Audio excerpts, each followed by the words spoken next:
Olá, caríssimos. Eu sou Alessandro Lima, um dos fundadores do Apostolado Veritatis Splendor, que agora, no dia 22 de junho, completou 22 anos de existência e defesa da fé católica na internet. Este vídeo foi feito para responder a um vídeo do canal Chattums Fidelium, que é um canal sede vacantista, que fez um vídeo respondendo a uma fala, né, do padre José Eduardo sobre o sede-vacantismo. O padre José Eduardo estava participando de um evento chamado A Rocha sobre Pedro, estava num painel, né, lá sobre o Concílio Vaticano II, e se eu não me engano, no final, né, desse painel, então ele fala sobre o sede-vacantismo, então diz que essa posição é uma posição absurda, né, que o sede-vacantismo é um absurdo. Só para dar um pequeno contexto, né, histórico, aqui tem gente que nunca ouviu falar em sede vacantismo, não sabe nem do que se trata a discussão toda, né? Então, só para dar um rápido contexto, só contextualizar aqui rapidamente essas pessoas. Bem, após o Concílio Vaticano II, né, a Igreja definiu, escreveu novos documentos, né, definiu uma política pastoral, quer dizer, uma política como a igreja deveria se comportar, né, no mundo moderno, né, nesses novos tempos. Então, ela criou alguns documentos para que ajudasse, né, o clero, enfim, a entender o que a igreja queria naquele momento. E isso trouxe muita comoção, né, muitos documentos ruins, né, linguagem ambígua, né, é, documentos que podem ser interpretados tanto de forma ortodoxa como de forma heterodoxa, enfim. Então, houve uma grande divisão na igreja por conta disso, né? Então, Monsenhor Lefebvre, que liderou, né, o grupo chamado Chattums Patrum, acredito que seja daí que o Chattums Fidelium tira o seu nome, né? Porque Chattums é grupo, né, em latim, o grupo dos pais, né, que era um grupo dos padres mais tradicionais, né, menos liberais, e que estavam então ali no concílio tentando lutar contra os liberais que dominaram completamente o concílio, né? Tudo isso é muito bem documentado neste livro aqui, O Reno se lança no Tibre, do padre Ralph Wiltgen, da Sociedade do Verbo Divino, que foi um dos jornalistas, né? Trabalhou no jornalismo do concílio, né? Ali na comunicação e tal. E é lançado pela editora Permanência e foi o primeiro livro que eu li sobre este tema, tá? Então recomendo muito, muito bom, muito bem documentado, né? Farta documentação sobre as questões todas, as disputas e tal. Então é isso. E houve um grupo, né? Então, diante daquelas questões todas, né? Uma nova missa e tudo mais. Então a igreja se dividiu. Teve aqueles que ficaram do lado de Dom Lefebvre, né? Não aceitando as reformas conciliares, as novas políticas, a sua pastoralidade, né? Essa nova pastoralidade do concílio. E outros aceitaram tudo isso, mas procuraram dar aos documentos, aos novos ventos, né, que estavam soprando na igreja, estavam procurando entendê-los, né, em continuidade com a tradição. E um outro grupo que depois pensou assim, não, mas se tem heresias, tem erros aqui e tal, isso não pode ter sido feito por um papa legítimo. Então, resolveram dizer, né? Resolveram pensar que então a igreja estava sem um papa. Então por isso que vem esse nome deles de sede vacantista, de sede vacante, a sé vacante. Então eles acreditam que estamos sem papa, né? Pelo menos até o último papa foi Pio XII.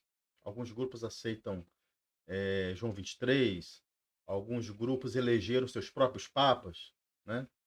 Como o Palmar de Troia, né? E alguns grupos se tornaram advacantistas depois de Bento XVI, aceitaram todos os papas conciliares, mas não aceitam Francisco. Então, é isso aí, tá? O Chetons Fidelio acredito que seja um grupo de sede-vacantistas totalistas, né? São aqueles sede-vacantistas que consideram que o último papa foi Pio XII, né? Então, de João 23 para cá, não consideram nenhum. Então, a igreja está sem cardeais, né? A igreja, o que eles chamam aí da igreja conciliar. Então, elas têm os seus sacramentos todos inválidos, não existe mais nada, não existe mais cardeais, não existe papa, não existe bispos, não existe nada. Então, só o grupo deles é que tem verdadeiros bispos e verdadeiros sacerdotes, e só eles é que rezam a missa verdadeira, tá? Então, a ideia deles é essa, só para contextualizar. Então, esse grupo aí, né? Então, esse canal que segue essa linha, acredito que segue essa linha totalista, é que respondeu, então, ao padre José Eduardo. Um outro ponto, antes de começar a ver e responder o vídeo, que nós vamos observar é o seguinte: toda vez que você vai discutir com um sede vacantista, ele sempre agirá como um protestante. Como é que o protestante faz? Né? Na década de 80, 90, os protestantes falavam para as pessoas que estavam nas pragas: ó, a sua igreja está errada, né? Por isso, por isso, por isso, por aquilo, e tiravam as pessoas da igreja, né? Hoje as pessoas estão voltando para a igreja, né? Porque naquela época, né? Hoje ainda é assim, mas naquela época era bem pior. Os católicos não eram tão bem formados, né? A situação melhorou um pouquinho. Hoje é mais difícil tirar um católico da igreja, mas acredito que ainda aconteça. Então, como é que o protestante fazia? Mostrava, olha, a sua igreja, essa igreja sua, do Papa, não sei o quê, dos bispos, dessa estrutura aí, elas ensinam coisas erradas, eu te provo pela Bíblia, então eu convencia as pessoas, né? Tirava as pessoas da igreja para levar para onde? Para um buraco, né? Para o buraco onde elas estavam metidas. Com o sede-vacantismo não é diferente, né? Só mudam as frases, né? Mas a técnica é a mesma, né? Então, eles chamam, antes, os protestantes chamavam a igreja católica da igreja papista, né? A ICAR e tal. E os sede-vacantistas usam o termo de a igreja conciliar. Então, eles falam que a igreja conciliar não é a igreja católica, né? E dão os seus argumentos, e muitas pessoas estão indo nessa, estão indo seguindo essa linha deles aí. Estão indo para onde? Para um buraco. Nós vamos ver aqui, né? Nós vamos ver aqui que buraco é esse, tá? Então, os sede-vacantistas, né? O sede-vacantismo é uma tentativa de resposta à crise da igreja, mas, na minha opinião, é a pior resposta. É a pior resposta, né? Obviamente que num cenário de crise, num cenário de guerra, num cenário difícil, não existe solução fácil, né? Toda solução verdadeira, ela vai trazer algum incômodo, né? O incômodo só vai terminar quando a situação for normalizada. Então, dou um exemplo de um casamento, né? Então, muitas mulheres sofrem violência doméstica nas suas casas, as mães seguram as pontas, não se divorciam, para não dissolver a família, né? É uma solução fácil essa? Não, não é. Não é uma solução fácil. É uma solução dificílima, mas é a solução católica. Claro que se for impossível a convivência, a igreja permite a separação de corpos, não é o divórcio, né? A separação de corpos. Mas uma solução católica no momento de crise sempre trará o desconforto, porque a situação não é uma situação normal, tá? Mas bem, vamos lá. Vamos ver então o que os nossos adversários, vamos dizer assim, né? Não quero mal, os rapazes aí do Tietos Fideli, parece que são pessoas bem intencionadas, são pessoas equilibradas, né? Não conheço bem o canal, vi um ou dois vídeos, esse aí é o segundo vídeo que eu vi deles, mas me parece que é um tom, eles usam um tom respeitoso, um tom, né? Que promove um bom debate, tá? Então eu vou procurar fazer esse vídeo aqui também nesse espírito, né? No espírito de um bom debate, tá? Então vamos ver lá o que os rapazes trouxeram então sobre essa questão aí do padre José Eduardo e a gente vai comentando na sequência.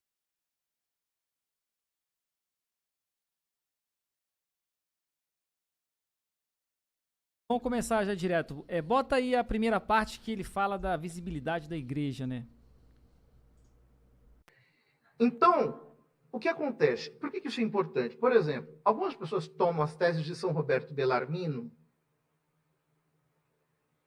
que não foram assumidas pela igreja, são hipóteses dele.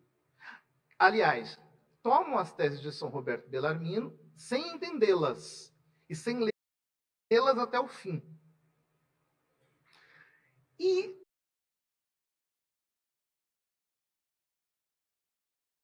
Isso é importante, tá? Isso que o padre José Eduardo está dizendo é muito importante, porque é isso mesmo o que acontece, tá? Eu tenho escrito sobre isso, vou colocar na descrição do vídeo os links dos textos que eu estou utilizando aqui, né?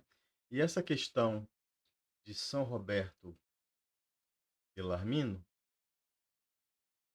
se vocês entrarem lá no site Veritatis, www.veritatis.com.br, vocês vão cair aqui no nosso site.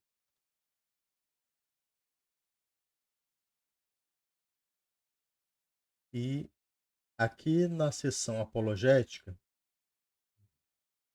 logo abaixo tem sede vacantismo. E aqui tem vários artigos que nós temos produzido, né? Seja escrevendo artigos próprios ou traduzindo artigos de fora, né? Estamos disponibilizando aqui vários artigos sobre essa questão, né? Sempre contrapondo, né? O sede vacantismo. Então, sobre a questão de São Roberto, nós temos dois aqui. Este, que tem até uma chargezinha feita pelo Emerson, né? O São Roberto Bellarmino enterrando o sede vacantismo. São Roberto Bellarmino contra o sede vacantismo. É um dos artigos que eu escrevi mostrando como que os sede vacantistas deturpam São Roberto Bellarmino. E tem um outro artigo também que eu escrevi, esse chamado Ipso Facto São Roberto Bellarmino e os sede vacantistas totalistas, onde eu vou tratar sobre como que eles também deturpam o que São Roberto Bellarmino diz sobre a questão lá se o Papa pede ou não o pontificado, o ipso facto e tal, né? Então esses dois artigos aqui que eu recomendo que vocês leiam, tá?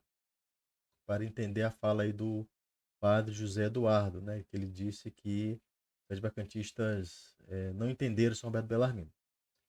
Então eu vou deixar esses dois artigos aí na descrição, tá? do vídeo também. Ok? Se julgam no direito de julgar a Santa Sé, né? A gente tem que ter muito cuidado com isso, porque, veja, a igreja é visível. E, enquanto realidade visível, ela tem uma cabeça. O sede-vacantismo é um absurdo. Aí, padre, ele já começa dizendo que é um absurdo, né? E aquela questão da visibilidade da igreja, né? E cita São Roberto Bellarmino. Exatamente. Bem, mas aqui o interessante não é tanto a questão de São Roberto, senão a alusão da visibilidade da igreja. Vejam só, a visibilidade da igreja não é uma questão meramente visual, como se nós precisássemos do sentido da vista para reconhecer a igreja. De maneira alguma é isso. A visibilidade da igreja consiste na possibilidade de perceber qual é a verdadeira igreja e diferenciá-la das demais. Isso é a visibilidade da igreja, tá bem? Que eu possa reconhecer, que eu possa perceber a igreja. Mas o que eu sempre digo é o seguinte: a igreja ela é santa, porém ela não é automática. A partir do momento que foram se percebendo os erros nos supostos pontífices, Roncalli para frente, aí foi aparecendo, foi tornando-se possível chegar à conclusão de que a sé de Pedro está vacante. E, bom, então, em primeiro lugar, a visibilidade da igreja consiste nisso, que nós possamos identificá-la como a sé da verdade.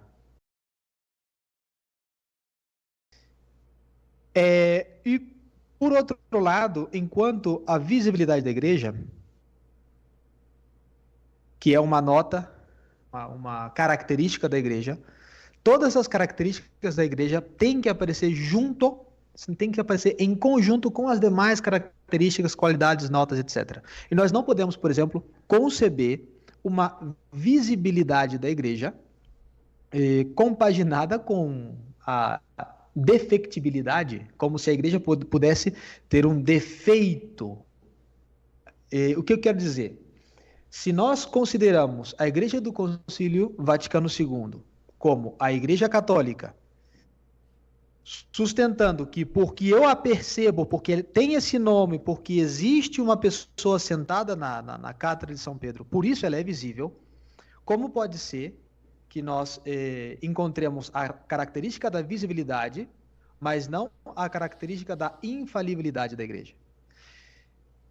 Vejam, como eu posso sustentar que uma igreja que se opõe aos mandamentos de Deus pode ser a igreja visível? Vamos dar somente alguns exemplos. Primeiro mandamento: amar a Deus sobre todas as coisas. As 3 reuniões de Assis, fazendo adoração não tácita, nem indireta, senão uma adoração direta aos demônios, porque o Salmo 95, versículo 5 diz: Di gentium demonia, os deuses dos gentios são demônios. E nas reuniões de Assis, a feita por Wojtyla, mais conhecido como João Paulo II, e as 2 feitas por Ratzinger, mais conhecido como Bento XVI, é um atentado ao primeiro mandamento. A visibilidade da igreja aí? Bem, aqui nós temos algumas coisas a observar, né? O Padre Gabriel Maria fala uma coisa que é verdadeira. A igreja não pode... A igreja tem as suas notas, tem as suas características, né? E é verdade também que a igreja não pode faltar nenhuma de suas notas, nenhuma de suas características. Isso está corretíssimo. Tudo isso é verdadeiro, né? Mas, por exemplo, ele fala aqui da questão da indefectibilidade, né? A indefectibilidade não diz respeito somente à fé da igreja ou à sua doutrina, mas em outras questões, à sua forma também. e a sua Constituição, né? E nós vamos ver aqui que, apesar dele dizer isso, o sede-vacantismo, que ele acredita que aonde esteja a verdadeira igreja, ela não tem todas essas notas da Igreja Católica, como nós vamos provar mais à frente, né? Mas então, para questionar a questão da fé, ele vem trazendo então o encontro de Assis. Muito bem. Nós podemos dizer que a visibilidade da Igreja de Cristo numa reunião onde se adoram demônios? Padre Fernando, o senhor vê visibilidade nisso? Na adoração de demônios? Sobre o encontro de Assis, né? Realmente foi um encontro lamentável, um encontro triste. Acho que todo católico bem informado não vai se alegrar com ele, né? Com o encontro de Assis. Mas não foi um encontro de adorações ao demônio. Isso é mentira, Padre Gabriel Maria. Isso é falso. Tá? O apóstolo Paulo, quando disse lá que os deuses dos pagãos são demônios, sim, são. E os pagãos, do seu tempo, realmente adoravam seus demônios, né? Ofereciam sacrifícios, né? Humanos e outros, né? E nós vimos algum pagão oferecendo sacrifícios aos seus deuses lá, no encontro de Assis. O Papa ofereceu sacrifício a algum demônio, fez algum ato de adoração a demônios. O Papa João Paulo II e Bento XVI fizeram isso? Ou eles fizeram uma oração em comum com outros líderes religiosos? Eu acho que há uma diferença muito grande, né? Estou dizendo que orar junto com pagãos seja uma atitude católica, não é isso que eu estou defendendo aqui. Porque quando os papas fizeram isso, quando João Paulo II fez isso, Bento XVI fez isso, né? Isso parece indicar que a igreja verdadeira, a fé verdadeira, está em pé de igualdade com todas as outras. Esse é o problema ali do encontro de Assis, né? Mas não houve adoração aos demônios. Isso é falso, Padre Gabriel. Isso é falso, né? E nós devemos defender a verdade com a verdade, não a verdade com a mentira. E os sede-vacantistas são muito dados, né, a exagerar as coisas, a encontrar pelo em ovo, né, ou chifre em cabeça de cavalo. Eles são especialistas nisso. Mas vamos continuar aqui, então. Segundo ponto aqui, correspondente ao terceiro mandamento. Guardar os domingos e festas. Nós sabemos que na igreja pós-conciliar houve uma disposição totalmente judaizante para que os fiéis pudessem cumprir o preceito dominical assistindo à missa no sábado e não no domingo. É tradição de mais de 2000 anos da igreja que o dia do Senhor é o domingo. E por isso chama-se domingo, porque a palavra domingo vem de dominus, que quer dizer Senhor. Então, padre, o senhor vê visibilidade nessa volta a um sistema totalmente judaizante de cumprir o preceito? Então, um preceito tão importante como é dar o culto devido a Deus? Bem, quanto a esse ponto que o padre Gabriel Maria se refere, nós o encontramos lá no Código de Direito Canônico, né, no cânon 1248, no capítulo 1, nós podemos ler lá o seguinte: onde quer que se celebre em rito católico, quer no próprio dia festivo, quer na tarde do rito anterior, satisfaz ao dever de participar da Eucaristia. Então, na questão aí do preceito dominical, né, o que significaria, então, na tarde do dia anterior, né? Então, se o fiel fosse a uma missa no sábado ao meio-dia, ele estaria cumprindo o preceito dominical, segundo essa lei? Não, né? Porque a expressão tarde, ela significa a véspera, né? Ela quer dizer na véspera do dia precedente, tá? Ou seja, no anoitecer, né? Então, a missa tem que ser a partir das 18 horas. Então, quem for à missa no domingo, após as 18 horas, conforme a disposição desse cânon, cumpre o preceito dominical. Segundo o padre Gabriel Maria, a igreja fez isso para judaizar. É inacreditável alguns argumentos que os sede-vacantistas usam contra a igreja. Bem, eu não conheço nenhuma judaização na igreja por conta disso. Vocês conhecem? As pessoas pararam de ir à missa ao domingo por causa desse dispositivo. A igreja, alguma política da igreja, depois do concílio, para encorajar os católicos a não ir à missa dominical, mas ir à missa da véspera para cumprir o preceito, a isso, você não vai encontrar isso. Nem esse encorajamento. Então, isso aí é uma acusação leviana. Mais uma acusação leviana. Bem, nós sabemos que existem pessoas que trabalham em circunstâncias que muitas vezes não podem, né, participar da missa dominical. Um médico, um bombeiro, né, um policial, um soldado. Então, para que essas pessoas, né, não percam, não deixem de cumprir o preceito, a igreja lhes deu essa brecha, essa oportunidade. Olha, você, né, por exemplo, um militar, um médico, um bombeiro, como eu disse aqui, estará de plantão no domingo, mas pode ir à missa na véspera. Olha que maravilha. Então a igreja permite que se cumpra um preceito. Isso é um ato de benevolência, isso é um ato de amor da Santa Igreja. Isso não tem nada a ver com judaização, né? Então é mais uma bobagem aí dita, né? Mas vamos seguir aí. Terceiro ponto aqui, quinto mandamento. Jorge Mário Bergoglio, argentino.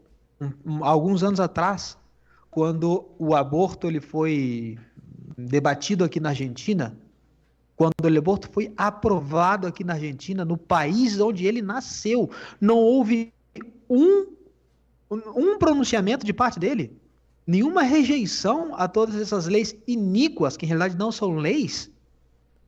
E nós estamos falando de um mandamento da lei de Deus: não matarás ao justo.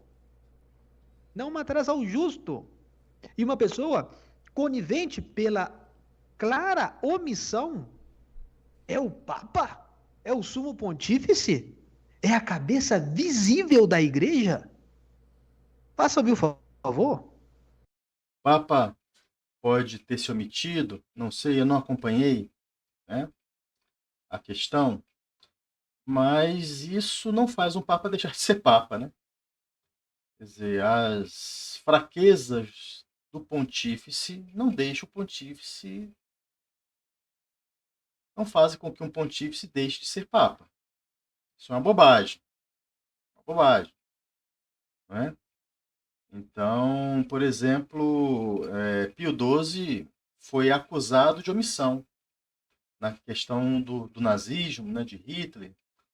Vocês devem se lembrar que ele foi chamado, né, na década de 90, de o Papa de Hitler, né? Veio até um livro para poder acabar com a boa fama de Pio XII, por causa da sua omissão, né?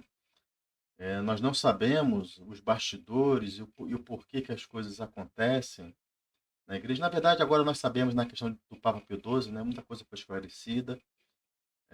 O Papa ajudou, né, muitos judeus, né, durante o nazismo, mas aos olhos do mundo, ele estava sendo omisso, né?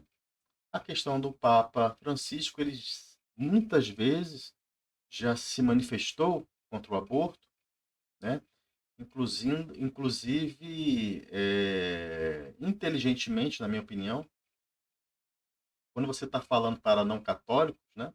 Você tem que usar a linguagem deles, utilizando então o direito natural, que não é uma questão simplesmente de religião, mas é uma questão natural, né? Então, o Papa Francisco sempre se posicionou assim, né? Ainda que tenha se omitido, não sei se é verdade, se é mentira, na questão aí do aborto, da promulgação da lei do aborto na Argentina, isso não faz dele, se é verdade, né? Isso não faz com que ele deixe de ser Papa por causa disso, né? Isso aí é outra bobagem, né? É querer achar pelo em ovo. Mas vamos continuar aqui. Sexto mandamento, eu acho que de todas as perversidades que foram permitidas, nas disposições disciplinares dos papas pós-conciliares, a fiducia supplicans se não é a pior delas, está entre as 3 piores. Abençoar uma coisa que Deus castigou com fogo do céu, isso é visibilidade? Pelo amor de Deus, não sejamos ridículos. Se a visibilidade da igreja fosse uma questão meramente visual, um cego não poderia ser católico. Eu, Pelo por amor exemplo, de não Deus, poderia ser católico, você né, padre? poderia não ser católico. É verdade. Bem, fidúcia súplicas realmente é uma tristeza, né? É uma tristeza. Mas o grande lance, vamos dizer assim, dos escritos mal escritos, né, dos papas conciliares é que sempre é possível uma leitura ortodoxa. É exatamente o que o Papa está fazendo agora em relação aos ortodoxos, né? Esse documento abalou demais o esforço ecumênico com eles, né? E agora, recentemente, o Papa já tem que explicar que o documento não visa a bênção ao pecado, mas a bênção às pessoas e tal, né? Então, o Papa está explicando isso, né? Que a bênção não é para o pecado, mas para as pessoas. Agora ele está dizendo isso. Então, se alguém emite um documento se expressando mal e depois ele dá uma declaração explicando a sua intenção com aquele documento, nós não devemos acreditar. É um documento péssimo, sim. É um documento horrível, é inacreditável, né, que possa ter saído do Vaticano um documento daquele, mas saiu, né, e o Papa disse que não se pretende ali abençoar o pecado. Então, o próprio Francisco já disse isso, e o cardeal também, do Descateiro para a Doutrina da Fé, tem, então, procurado dar esse sentido ao documento. Tá? Então, o documento em si não demonstra que o Papa não é Papa. É mais um cabelo em ovo. Mas vamos seguir. Uma coisa que eu esqueci de comentar aqui veja que ele está sempre utilizando a questão doutrinária para dizer, olha, essa não é a igreja, né? Como os protestantes fazem, né? Fizeram muito com os católicos no passado. Faz a gracinha, né? Dizer lá, então o católico não pode ser católico, né? Porque um cego não pode ser católico porque ele não consegue ver. Mas nós vamos ver que a questão da visibilidade da igreja não tem a ver com a vista realmente, né? Tem a ver com a percepção dos nossos sentidos, não exatamente a visão, mas principalmente a inteligência. Nós vamos ver isso mais à frente aqui, tá? Porque assim como o nosso corpo é visível e perceptível, a igreja é visível porque ela tem um corpo, não porque ela é visual, né? Então, e esse erro, o padre Gabriel Maria vai cair, vai incorrer, né, nessa falácia e não ter entendido corretamente a questão da visibilidade. Ele vai falar outras besteiras que nós vamos comentar mais à frente. Mas vamos seguir aqui. Por último, só para concluir aqui, esses primeiros exemplos, a bênção que a igreja pós-conciliar concede ao adultério. E é um mandamento da lei de Deus. Não desejarás a mulher teu próximo. A igreja pós-conciliar concede nulidades matrimoniais por motivos ridículos. Ridículos. Abençoam literalmente o adultério. Então, quem vai ver quem consegue enxergar a igreja de Cristo num lixo desse? Pois bem, eu não sei de onde ele tira essas informações, né? Ele deve estar infiltrado, ter gente infiltrada nos vários tribunais eclesiásticos, né? Mas é fácil falar mal da grama do vizinho porque ele tem grama, né? É fácil falar os tribunais concedem isso para daqui, porque a igreja visível ela tem tribunais realmente. O sedvacantismo não, né? Eles não têm nada. Eles não têm estrutura nenhuma. Eles não têm um corpo. Então é fácil, né, uma alma penada falar de um corpo, né, de alguém que tá machucado, que tem corpo, que está manco, né, dizendo, olha, o seu corpo tá sem braço, enfim. Né? Bem, a igreja nunca foi infalível em questões judiciais. Os teólogos sempre ensinaram isso. Sempre ensinaram que a igreja ela pode errar no seu juízo, pode errar em casos concretos. Não tem nada fora do normal aí. Ou será que o padre Gabriel Maria acredita que a igreja é infalível também em questões judiciais? Gostaria de saber. Né? Eu sei que vocês têm um conceito da infalibilidade bem elástico, né? Mas será que essa elasticidade chega até os tribunais? Será que é assim? Gostaria de saber. Né? Então, é uma declaração leviana. Mais uma, né? Mais uma declaração leviana. A igreja nunca foi... Isso também não vale como argumento. Né? Não vale como argumento.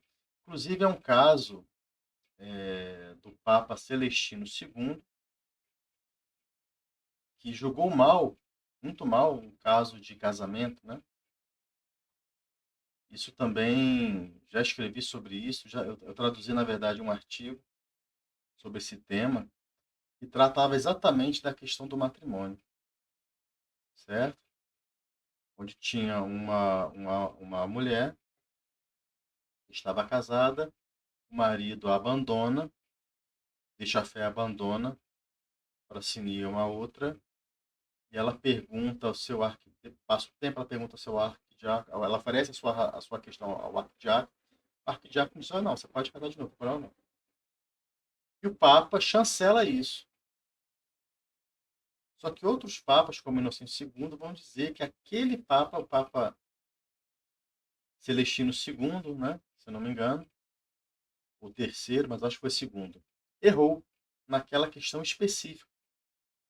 Um Papa errou numa questão específica, no seu juízo, num caso concreto. Então, não tem nada aí fora do normal. Né? Se a igreja pode errar em alguns casos. Agora, será que isso está sendo feito de forma maliciosa, de forma revolucionária, não sei. E também uma outra questão, se estão abusando, né, da lei da igreja para dar um divórcio católico, como diz o padre Gabriel Maria, se isso for uma causa de que a igreja governada por Francisco não é a igreja católica, então a igreja medieval também não era a igreja católica, porque haviam abusos também na igreja medieval. Muitos casos de casamentos, né, simultâneos. O cara casava com uma mulher numa cidade, numa diocese, depois casava com outra na outra diocese, né? E não se sabia disso, né? A igreja sempre confiava na boa fé das pessoas. Isso acontecia demais na Idade Média. E por isso que a igreja foi, então, fechando o cerco e foi melhorando as suas leis, né? E etc. Então, infelizmente, né, a igreja, a parcela humana da igreja traz muitos males, né? E podem haver abusos, sim, mas isso não torna a igreja não igreja. Senão a igreja do medievo também não seria igreja, por causa desses abusos, né? Que também aconteciam em relação ao casamento. Um homem casar com várias mulheres em cidades diferentes, essas coisas aconteciam também. Então isso também não é argumento para dizer que a igreja governada por Francisco, pelos papas conciliares, não é a igreja católica. A visibilidade da igreja, por último, ela é um aspecto dessa sociedade de instituição divina que ela sim, ela pode ter alguma interferência desde o ponto de vista humano. Por exemplo, a igreja só teve uma paz com respeito ao Império Romano depois do decreto de Milão, de Constantino, do ano 313. Antes a igreja estava nas catacumbas. A igreja não tinha tanta visibilidade. Ela era acessível, mas é claro, não existe. Subiram papas ao pontificado e muitos fiéis nem souberam disso, porque precisamente estavam numa época de perseguição gigantesca.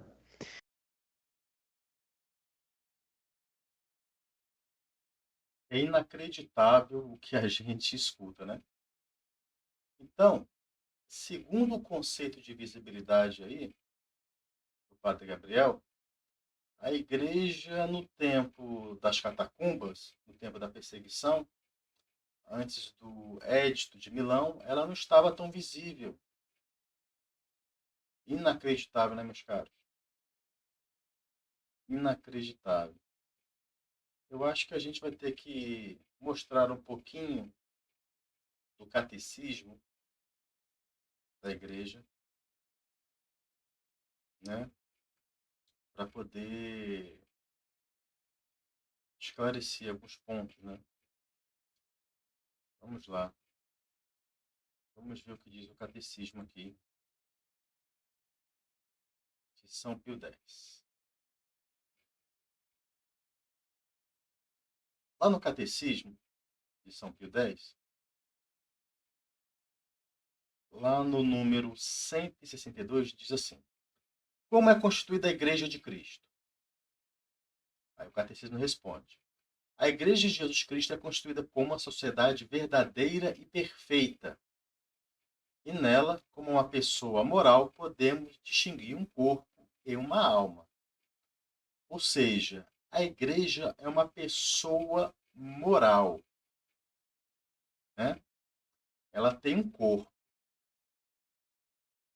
tá?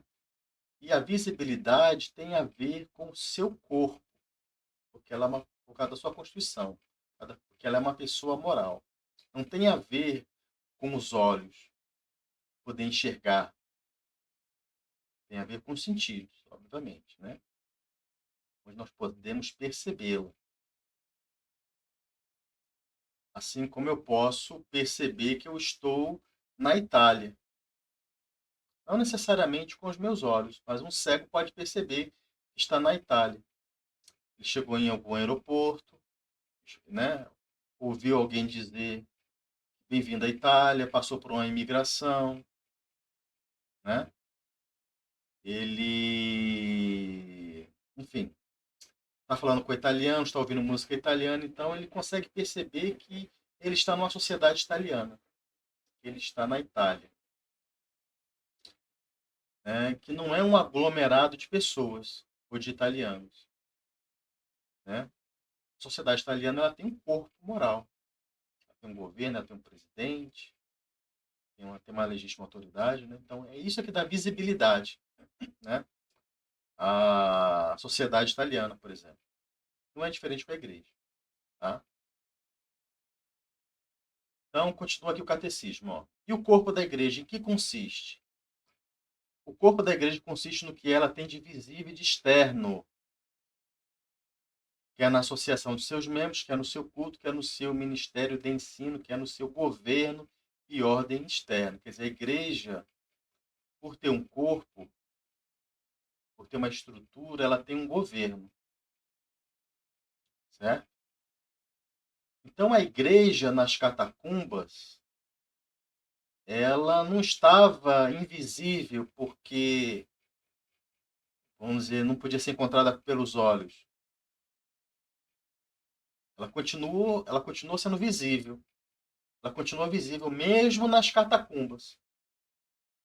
Porque ela tinha a sua estrutura, ela tinha o seu governo, ela tinha os papas, ela tinha os bispos, ela tinha o seu ministério de ensino, ela tinha o seu culto, ela tinha a associação dos seus membros. Né? Então veja aqui como o Padre Gabriel vai se contradizendo. Né? Aí vamos ver o que ensina o Papa Leão XIII sobre a visibilidade da igreja. Olha só o que ele diz aqui. Ó. Embora composta por homens como uma sociedade civil, esta sociedade da igreja, seja pelo fim que lhe é atribuído, seja pelos meios que utiliza para alcançá-lo, é sobrenatural e espiritual. Distingue-se, portanto, e difere da sociedade civil. A igreja não é uma sociedade igual às outras. Não é uma sociedade igual a uma sociedade italiana, que eu citei aqui agora. Né? Então, continuando aqui o Papa. Além disso, e isso é da maior importância, constitui uma sociedade juridicamente perfeita em seu gênero, porque por vontade expressa e pela graça de seu fundador, possui em si todos os recursos necessários à sua existência e à sua ação. Está lá, na Immortale Dei, do Papa Leão XIII, né? A igreja é uma sociedade jurídica. O próprio padre Gabriel Maria disse que uma nota e uma característica não pode existir sem a outra. Então eu pergunto, onde é que está a sociedade, onde é que está a constituição jurídica da igreja agora, que subsiste no sede-vacantismo, segundo eles? Eles falam que a igreja de Francisco, a igreja que eles chamam de igreja conciliar, não é a igreja católica. Então a igreja católica tem que ser outra. E ela está onde? Onde é que está a Padre Gabriel Maria, a igreja católica? Os sede-vacantistas eles constituem uma sociedade juridicamente perfeita em seu gênero? Os sede-vacantistas possuem em si todos os meios necessários à sua existência e ação? Nós sabemos que não. Né? Nós sabemos que não tem. Então, por exemplo, eles não podem dar um papa à igreja. Né? O Papa Pio XII, que eles dizem que foi o último papa, definiu que são os cardeais que devem eleger próximo Papa. Então, como é que vocês vão dar um Papa, se vocês estão certos, como é que vocês vão dar um Papa à Igreja? Se não existem mais cardeais, se todos os cardeais que existiam no tempo de Pio XII não existem mais. Então, essa igreja que vocês pregam, vocês dizem que vocês fazem a parte dela, que é a igreja verdadeira, ela não é uma sociedade perfeita. Ela não é capaz de suprir para si um Papa. Como fica então, Padre Gabriel Maria? Estamos diante da igreja verdadeira no sede-vacantismo? Nem jurisdição vocês têm. Nem o poder das chaves vocês têm. Mas isso aí a gente vai chegar lá. A gente vai chegar nesse tema.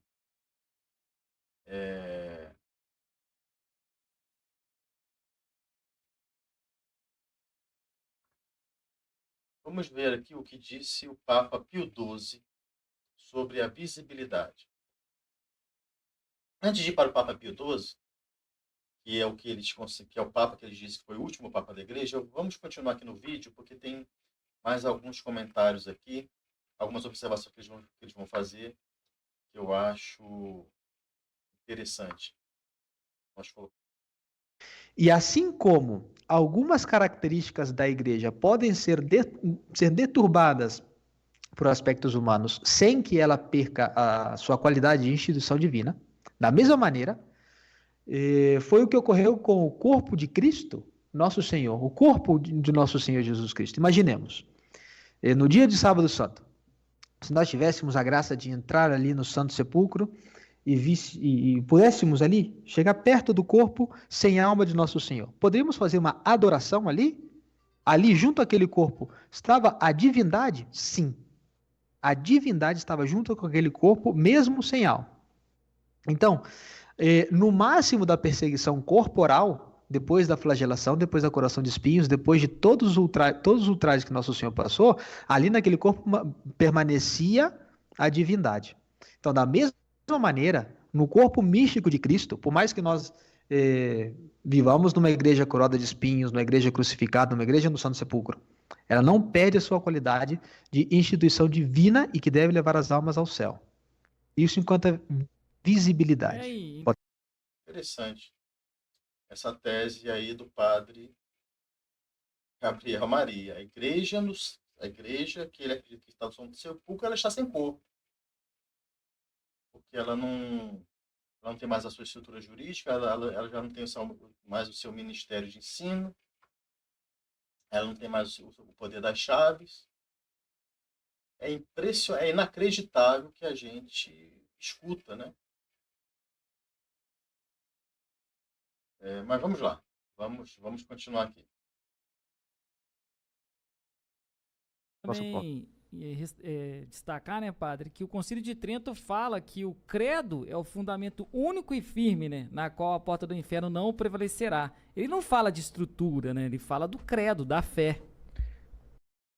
Gente, se fosse estrutura, Santo Atanásio dizia, na luta contra os arianos, eles têm os templos, nós temos a fé. Vai de Santo Atanásio.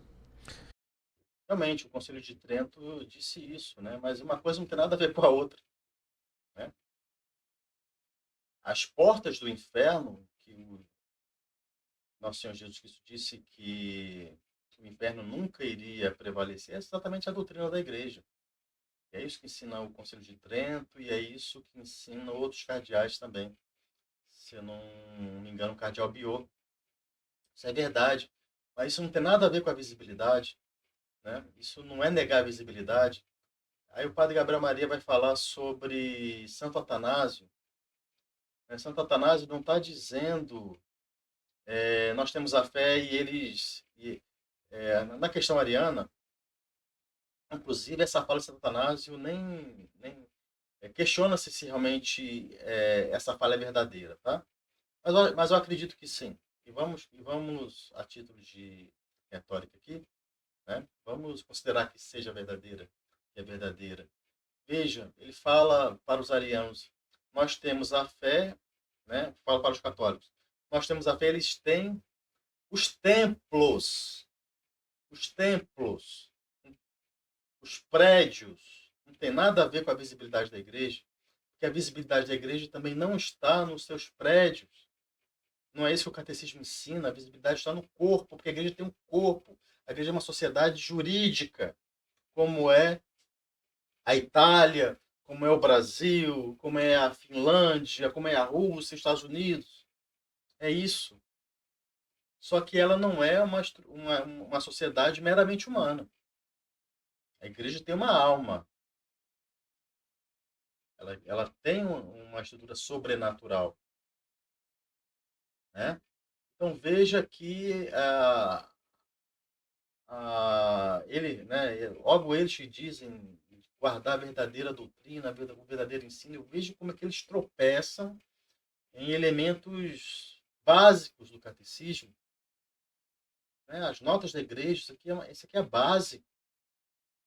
E o sedvacantismo é exatamente isso. O sedvacantismo é um problema eclesiológico.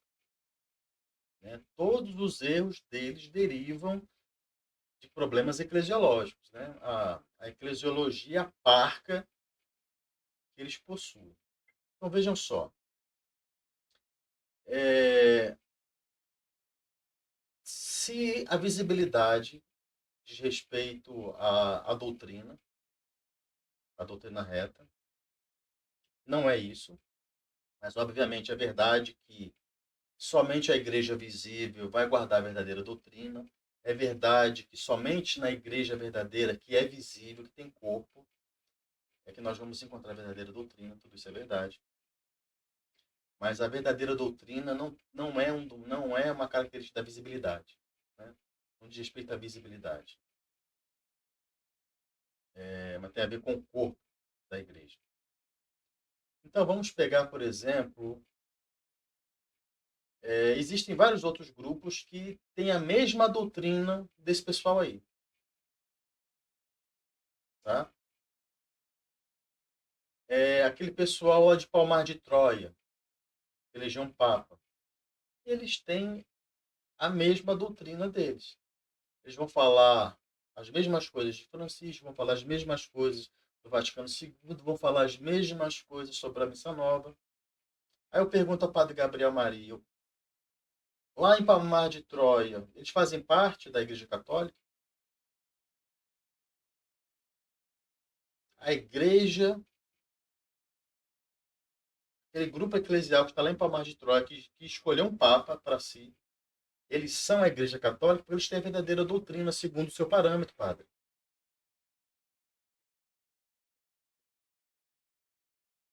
A fraternidade, São Pio X. Eles fazem parte da verdadeira igreja porque a fraternidade São Pio X tem a mesma doutrina de vocês.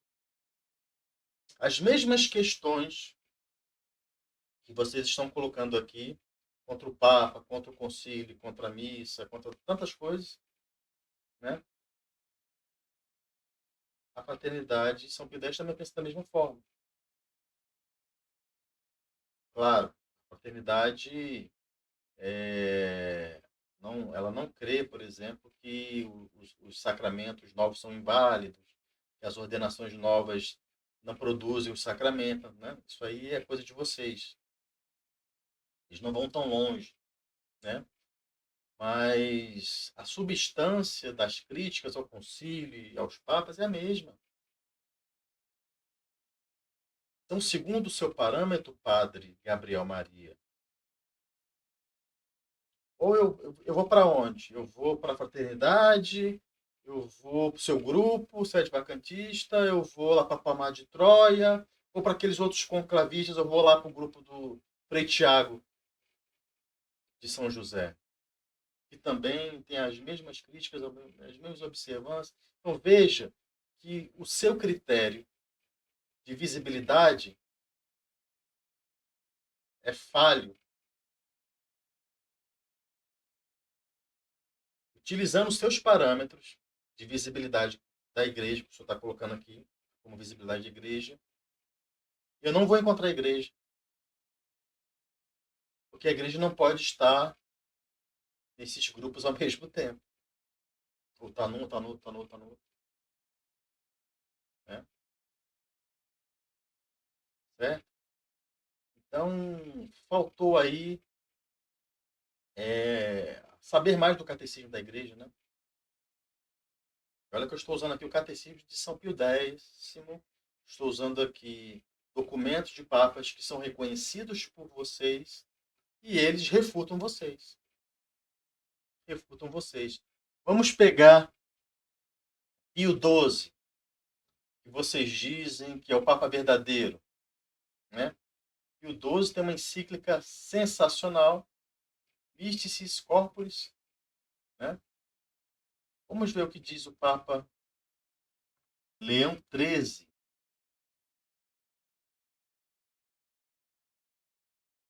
Então, o Papa diz aqui, ó. Por sua origem, portanto, a Igreja é uma sociedade divina. O seu fim, pelos seus meios imediatos que ela conduz, é sobrenatural.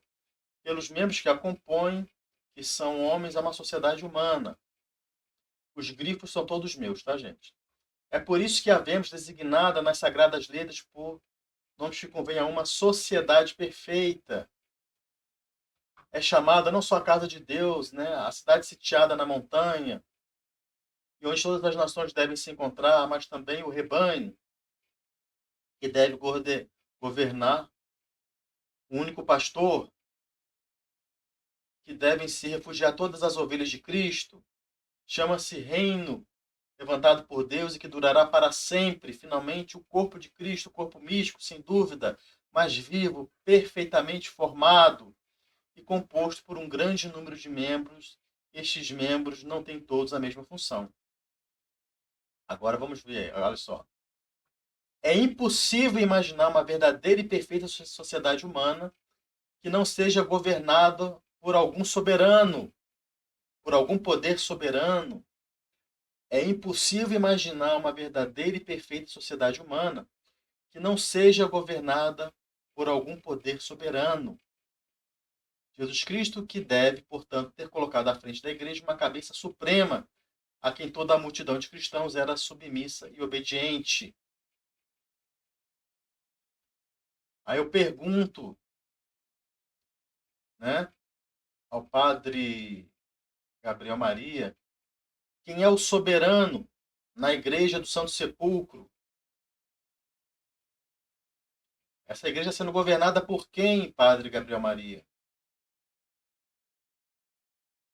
Então ela não é uma sociedade perfeita, ela não é a igreja. Se ela não tem um soberano a governando. Tá? É por isso que, assim como a igreja, para ser una enquanto reunião dos fiéis, exige necessariamente a unidade da fé, assim, para ser una enquanto sociedade divinamente constituída, exige, de direito divino, uma unidade de governo que produz e inclui a unidade de comunhão. A igreja, para ser una enquanto sociedade divinamente constituída, exige de direito divino a unidade de governo que produz e inclui a unidade de comunhão. Ou seja, a igreja não pode existir sem isso, sem o soberano. A igreja não pode passar 60 anos, 50 anos sem governo, porque ela deixa de ser o que ela é. É uma coisa tão óbvia isso, gente. Né? Vou continuar aqui mais um pouco aqui embaixo. Ó.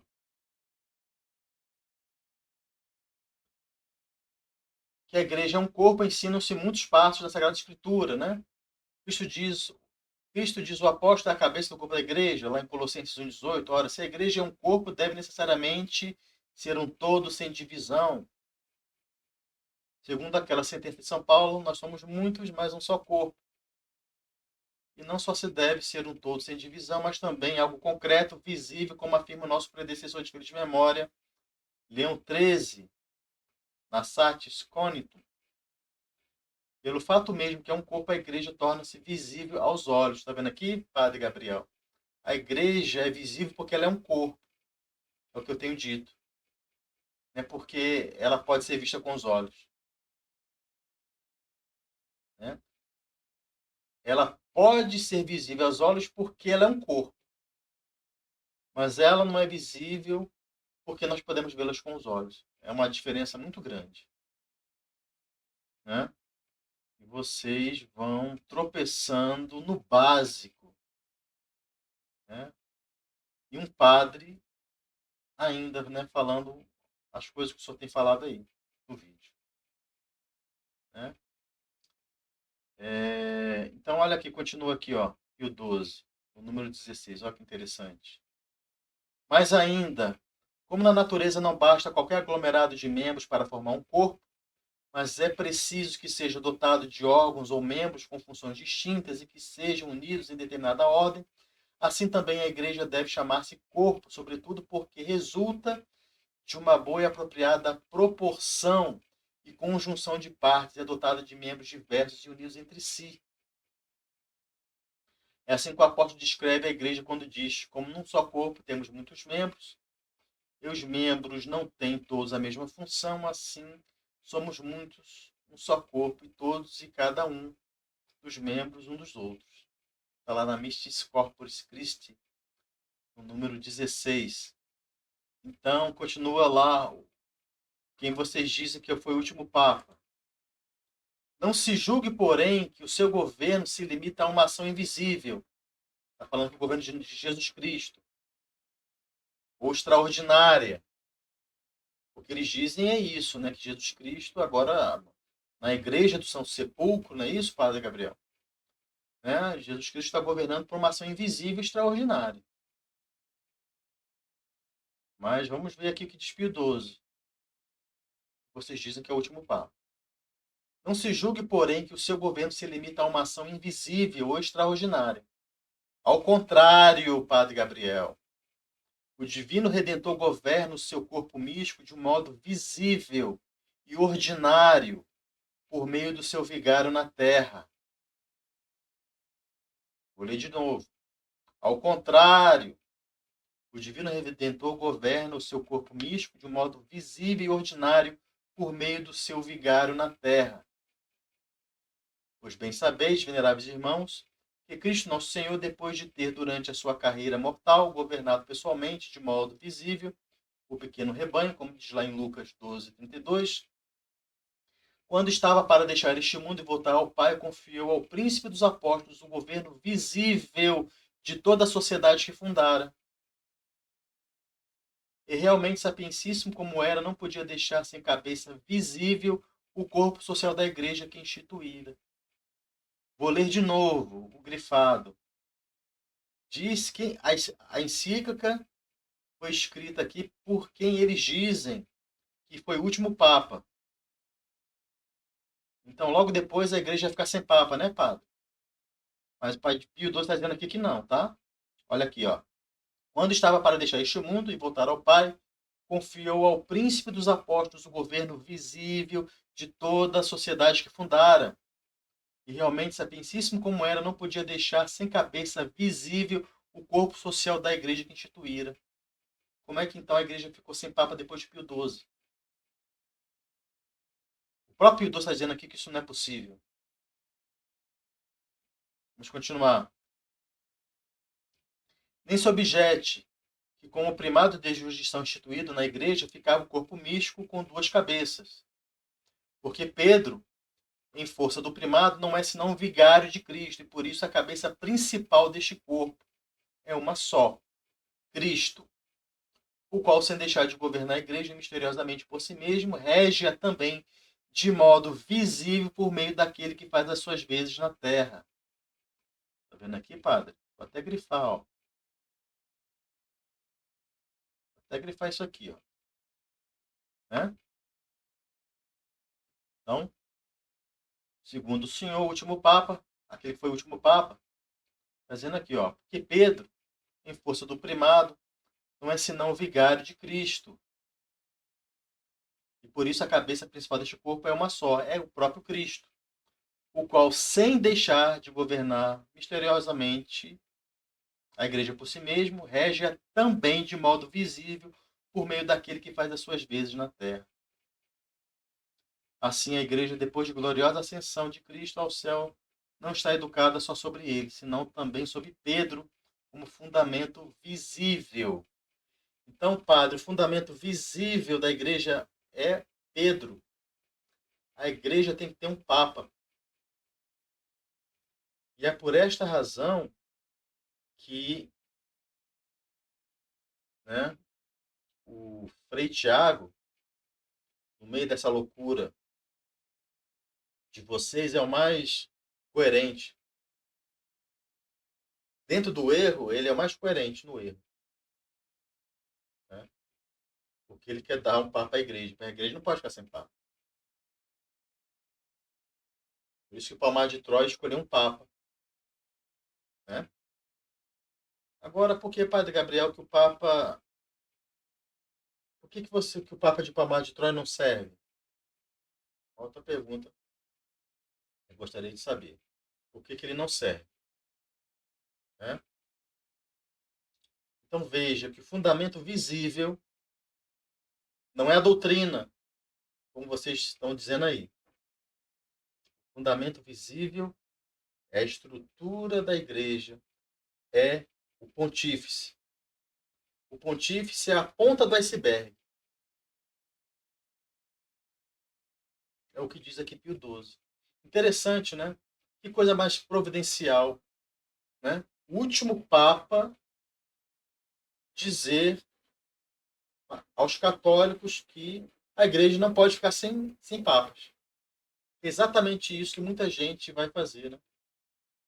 Dizendo que Pio XII era o último Papa. Assim, eu não quero me alongar muito no vídeo, né? O Pio XII, essa encíclica de Pio XII é uma pá de cal no sede vacantismo. Tá? Então, ele é engraçado, né? Porque aquele que eles consideram um verdadeiro Papa é que vai dizer para eles que a igreja não pode ficar sem Papa. E olha só que interessante o que Pio XII... Tudo isso aqui, estou lendo, é interessante, né? Mas veja o que o Papa Pio XII vai dizer no número 48. Essas palavras do discípulo a quem Jesus amava com singular caridade levam-nos a expor a última razão e, de modo particular, demonstra ser Cristo nosso Senhor cabeça de seu corpo místico. É que assim como a cabeça, é que assim como da cabeça partem os nervos e difundindo-se por todos os membros do corpo, lhes comunicam a sensibilidade e o movimento, assim também o Divino Salvador infunde na sua igreja a força e o vigor que os fiéis conhecem mais claramente, mais avidamente e apetecem as coisas de Deus. Ele provém ao corpo da igreja toda a luz iluminar, né, que ilumina divinamente os fiéis e toda a graça, etc.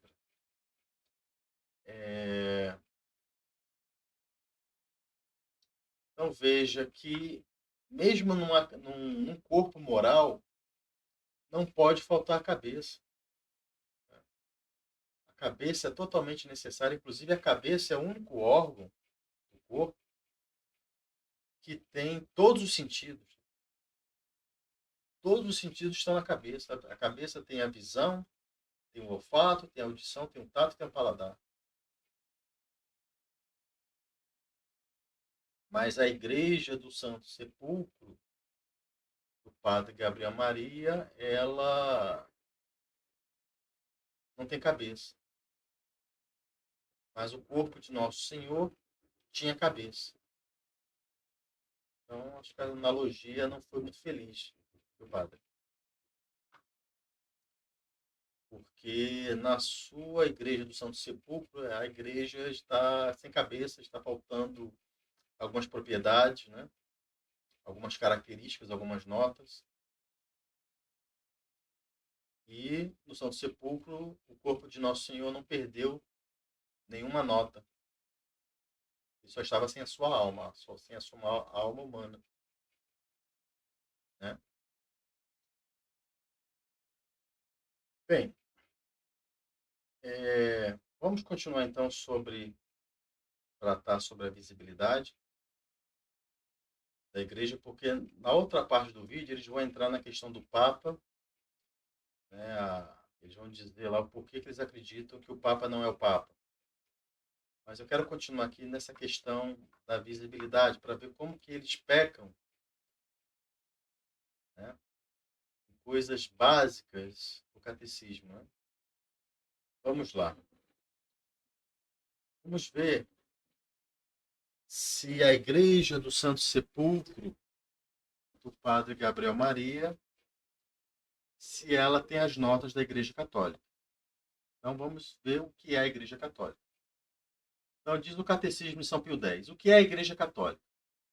A Igreja Católica é a sociedade ou a reunião de todas as pessoas batizadas que, vivendo na Terra, professam a mesma fé e a mesma lei de Cristo, participam dos mesmos sacramentos e obedecem aos legítimos pastores, principalmente ao Romano Pontífice.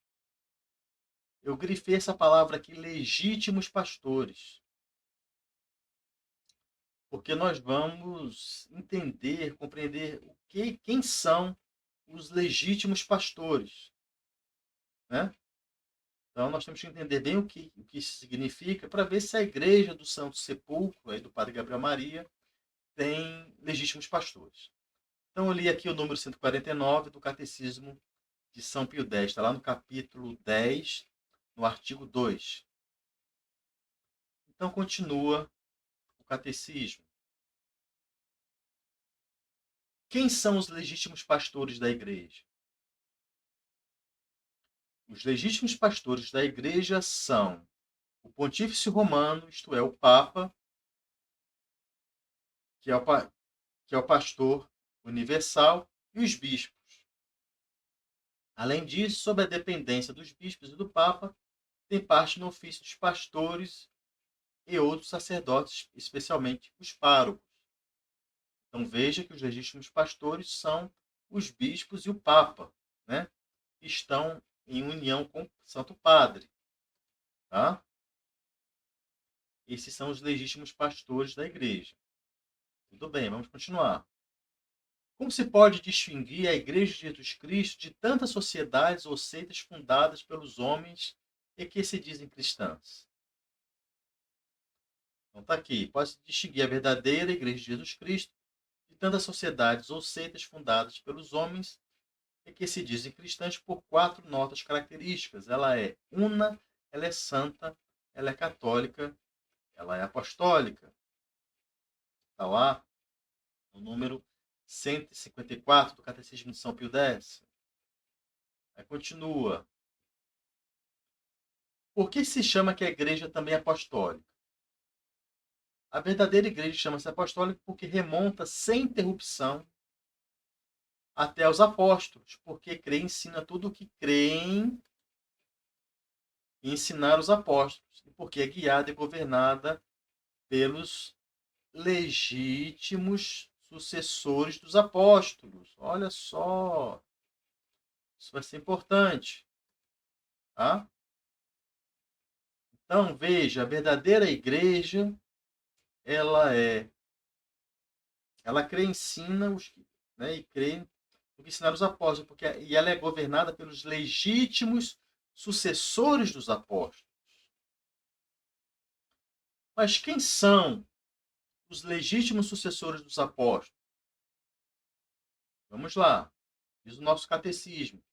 Diz lá o Catecismo de São Pio X, no número 207.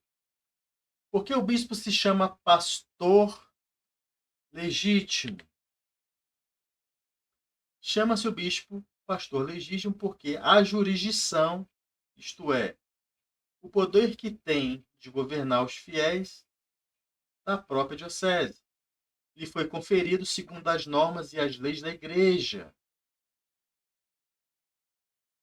Então veja, o bispo é chamado de pastor legítimo porque ele tem uma jurisdição.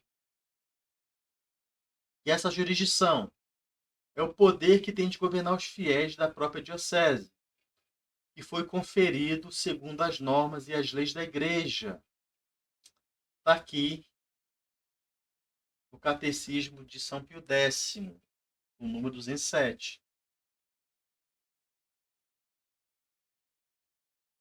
Bem, os bispos sede-vacantistas, os bispos da igreja do Santo Sepulcro, a igreja do padre Gabriel Maria, eles têm jurisdição? Eles receberam esse poder de governar os fiéis segundo as normas e as leis da igreja? Vamos responder a essa pergunta mais à frente. O Papa é sucessor de São Pedro, príncipe dos apóstolos. E os bispos são sucessores dos apóstolos, no que diz respeito ao governo ordinário da igreja. Então veja que os bispos são sucessores dos apóstolos no que diz respeito ao governo ordinário da igreja. O que é isso? O que é governo ordinário da igreja? Né? O governo ordinário é um governo que se dá através da legítima jurisdição. O bispo, como nós vimos aqui em cima, ele tem que ter a jurisdição, que é o poder que ele tem de governar os fiéis. Né? Se ele não tiver isso aqui, ele não terá um governo ordinário. E se ele não tem um governo ordinário, ele não pode ser o quê? Sucessor dos apóstolos. Porque o catecismo diz, o Papa é sucessor de São Pedro, os apóstolos e os bispos são sucessores dos apóstolos no que diz respeito ao governo ordinário. Catecismo de São Pio X, número 208. Muito bem. Vamos continuar. Então, aqui no cânon 196 do Código de Direito Canônico, de 1917, ensina que o poder de jurisdição existe na igreja por instituição divina. Portanto, é impossível que a igreja perca permanentemente a jurisdição ordinária. Né? Então, nós vimos lá, diz o catecismo, que, quanto à visibilidade, que a igreja é uma sociedade jurídica perfeita. A igreja tem uma instituição jurídica. Né? Então, olha lá o que diz o cânon. O poder de jurisdição ou direção, ou governo, né, que existe na igreja por instituição divina, divide-se em poder de foro externo e poder de foro interno, ou sobre a consciência. Este último poder é sacramental ou extra-sacramental. Está lá no Código de Direito Canônico, ou Codex Iuris Canons, de 1917, no cânon 96. Aí, o bispo Van Norton ensina que a igreja deve sempre ser liderada por pastores que são sucessores dos apóstolos e que um bispo só se torna um sucessor pleno dos apóstolos possuindo todos os poderes dos apóstolos, isto é, os dois poderes, né, de ordem e de jurisdição. O bispo Van Norton foi um grande especialista no direito canônico, né, escreveu uma coleção enorme de comentários, né, sobre o Código de 1917 e é uma autoridade realmente no assunto, tá? E que os próprios vacantistas reconhecem, tá? Reconhecem o bispo Van Norton. Então, veja só o que o bispo vai dizer. Já está provado que o próprio Cristo fundou uma organização viva, uma igreja visível. Admitindo este fato, deveria ser evidente que uma parte essencial da estrutura desta igreja é a apostolicidade de governo. Né? Apostolicidade de governo, está aqui. A apostolicidade do governo, ou a missão ou a autoridade, significa que a igreja é sempre ligada por pastores que formam a mesma pessoa jurídica com os apóstolos. Olha que coisa interessante. Significa que a igreja é sempre dirigida por pastores que formam a mesma pessoa jurídica com os apóstolos. Em outras palavras, é sempre dirigida por pastores que são legítimos sucessores dos apóstolos. É óbvio que um homem não se torna um verdadeiro sucessor dos apóstolos, simplesmente atribuindo a si o mesmo título de bispo, ou exercendo de uma forma ou de outra uma função anteriormente exercida dos apóstolos. Também não é suficiente para um homem possuir o poder individual, por exemplo, o poder da ordem. O poder da ordem pode ser adquirido mesmo ilicitamente. Uma vez adquirido, jamais será perdido. O que é necessário para a verdadeira sucessão apostólica é que um homem desfrute de todos os poderes, isto é, os poderes ordinários, não extraordinários, de um apóstolo. Ele deve, portanto, além do poder de ordem, também possuir o poder de jurisdição. Olhe. Então, se o bispo não tem o poder de jurisdição, ele não é um legítimo sucessor dos apóstolos. E ele também não é um legítimo pastor. Jurisdição significa o poder de ensinar e governar. Essa autoridade é conferida apenas por autorização legal. Mesmo que recebido uma vez, pode ser perdido novamente ou ser revogado. Isso é que diz lá o bispo Van North, no seu comentário lá na Igreja de Cristo, volume 2, tá? Eu vou disponibilizar na descrição do vídeo o PDF que eu estou utilizando aqui. Tá? Que aqui eu fiz uma tradução livre, né? Fiz uma tradução livre, mas... Então veja. Não pode faltar à igreja a jurisdição ordinária, né? Não pode faltar à igreja. E o catecismo nos diz que a Igreja Católica é a sociedade da reunião de todas as pessoas batizadas na terra que professam a verdadeira fé e a mesma lei de Cristo, participando do mesmo sacramento e obedecem aos legítimos pastores. Ora, mas se não há Papa desde Pio XII, como dizem os sede-vacantistas, então não há jurisdição ordinária, não há sucessão apostólica formal, e é para isso que os sede-vacantistas querem levar vocês. Para essa igreja do Santo Sepulcro aí, que só existe na cabeça deles. Né? No início do vídeo eu disse, né, que eles têm essa tática de falar uma série de coisas contra a igreja para depois levar vocês para um buraco. E o buraco é esse. Né? A igreja sem jurisdição, sem poder ordinário, quer dizer, nenhum bispo sede-vacantista tem jurisdição. Nenhum bispo sede-vacantista é legítimo sucessor dos apóstolos. E a legítima sucessão dos apóstolos e a jurisdição e o poder ordinário, nada disso pode faltar à verdadeira igreja. Então, se a igreja que eles chamam de conciliar não é a igreja católica, muito menos é a igreja do Santo Sepulcro do Padre Gabriel. Então, nós vamos para onde? Nós vamos para Palmar de Troia. É lá que está, então, a verdadeira igreja. Né? Bem, essa primeira parte do vídeo já ficou bastante longa. Vou encerrar por aqui. Vamos ter uma segunda parte que ele vai tratar sobre por que eles acreditam que os papas conciliares não são papas, e nós vamos comentar também. Tá? Com base nos próprios documentos e nas próprias fontes que eles dizem que é autoridade para eles. Nós vamos ver que eles realmente tropeçam no básico do básico. Tá?